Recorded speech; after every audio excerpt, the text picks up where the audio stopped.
Untuk keseharian, kalau pagi sih nganter jemput anak.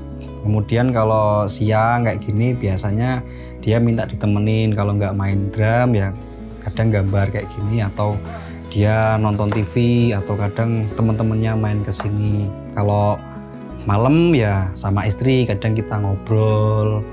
Kalau misalnya yang di luar rumah, kalau misalnya ada ketemu klien atau agenda pameran, biasanya saya keluar rumah. Kalau perihal membagi waktu, memang biasanya saya ada kesepakatan dengan istri untuk setiap harinya. Kadang sebelumnya kami diskusi dulu besok mau ngapain, nanti ngatur waktu untuk siapa yang nemenin Aksara. Atau enggak misalnya kami berdua harus sama-sama keluar kota, biasanya dititipkan ke rumah neneknya. Kemudian kalau sama tetangga itu ya biasanya sore, atau enggak kalau kadang tiap minggu tuh ada rapat untuk RT, itu saya usahakan kalau pas nggak lagi ada kerjaan ikut nimbrung biar nggak dikira pesugihan kerjaan kayak gini.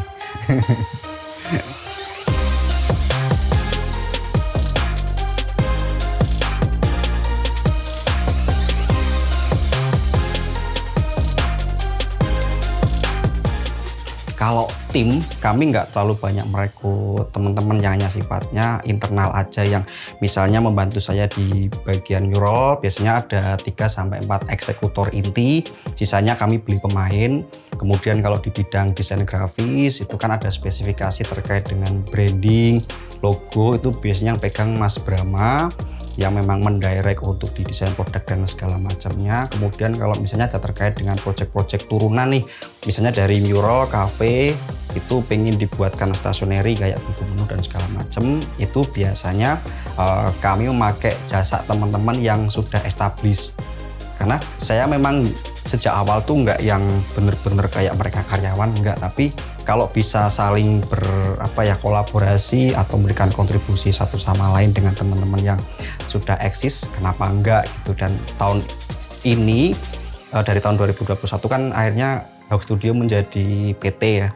Nah, project-project setelah itu sampai tahun ini kami lebih banyak bermitra, misalnya bikin kayak brand guideline atau beberapa kolaborasi atau project dari brand juga.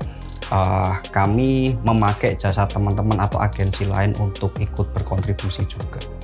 Perkenalkan, nama saya Bramandita. Asal saya Magelang. Saya seorang graphic designer. Saya bergabung dengan Mas Arif sejak tahun 2018. Kebetulan kita sebenarnya udah kenal sejak di bangku perkuliahan ya. Kebetulan Mas Arif itu kakak kelas saya, dan kita dulu sering bikin project bareng, project seneng-seneng. Karya-karya Mas Arif ini punya karakter ya, dari segi warna, terus garisnya punya karakter sendiri gitu. Ya dia punya ciri khas gitu.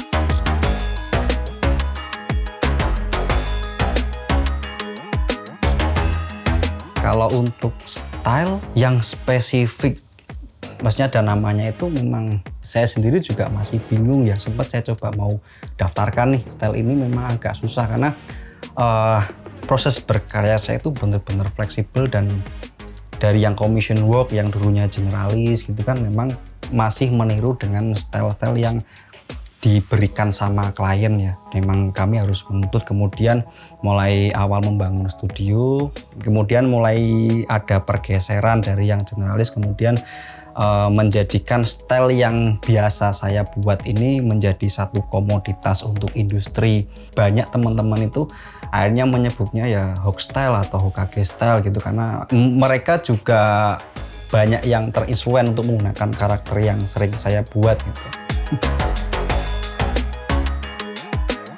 Kalau untuk rencana ke depan, kita kan sedang merintis menjadi sebuah lembaga pelatihan ya. Saya melihat setiap hari itu teman-teman masih agak bingung arah progres profesinya itu mau kemana. Sedangkan di sini tuh banyak teman-teman visual artis juga sebenarnya. Nah di sini kemudian kami menempatkan diri sebagai lembaga pelatihan yang kemudian nanti merekrut mereka atau teman-teman yang punya skill tapi pengen mendedikasikan diri untuk berbagi ilmu. Hoax Studio menjadi medium untuk menampung mereka. Akhirnya kita bisa berbagi ilmu. Kemudian tahun ini saya juga ingin bikin kayak semacam tour ya untuk kelas mural, karena pengen juga berbagi dan banyak peminatnya juga ternyata, karena tahun kemarin kan sempat bikin tapi di Semarang. Kemudian saya juga pengen menyambangi komunitas-komunitas kecil agensi mural di daerah untuk kemudian kita bisa sharing. Kedepannya Hoax Studio itu punya merch ya, personal merch saya gitu untuk merchandise, itu ternyata juga banyak peminatnya, tapi memang sempat vakum karena pandemi, memang pengelolanya pulang kampung. Tahun ini sih pengen coba saya bangkitkan lagi ya untuk kemudian bisa memberikan sarana buat teman-teman pengen mengkoleksi karya-karya saya begitu.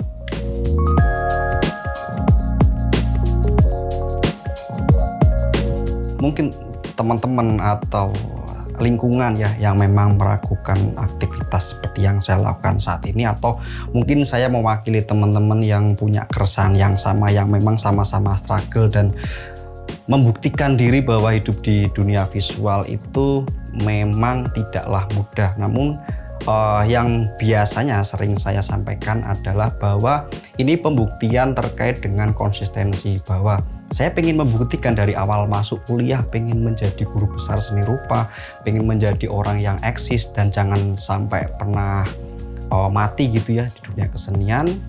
Ya mungkin tahun-tahun ini gitu ya menjadi satu achievement besar, dan kemudian mereka tidak terlalu mempermasalahkan atau bahkan yang mungkin nyinyir gitu ya mundur dengan sendirinya. Dan kadang di beberapa level tertentu saya sudah mulai enjoy ngobrol dengan teman-teman yang sesama seniman, bahkan di Mita Jogja, Jakarta itu agak cukup pede dan membuktikan, entah mungkin di belakang banyak omongan atau apapun, mental saya udah kuat gitu ya untuk ya udah teman-teman lihat sendiri bahwa yang saya lakukan ada buktinya. Karya-karya saya tersebar di mana-mana, diminati banyak brand, tinggal nanti bentuk apresiasi di masyarakat itu saya kembalikan lagi ke teman-teman semuanya gitu. Sayang tetap berkarya, tetap tambah disiplin, terus jangan minderan lagi. Kamu udah jadi orang yang hebat, udah jadi orang yang membanggakan untuk keluarga, udah bikin Arsa seneng sama aktivitasmu, dan dia bangga punya ayah Arif Edimata.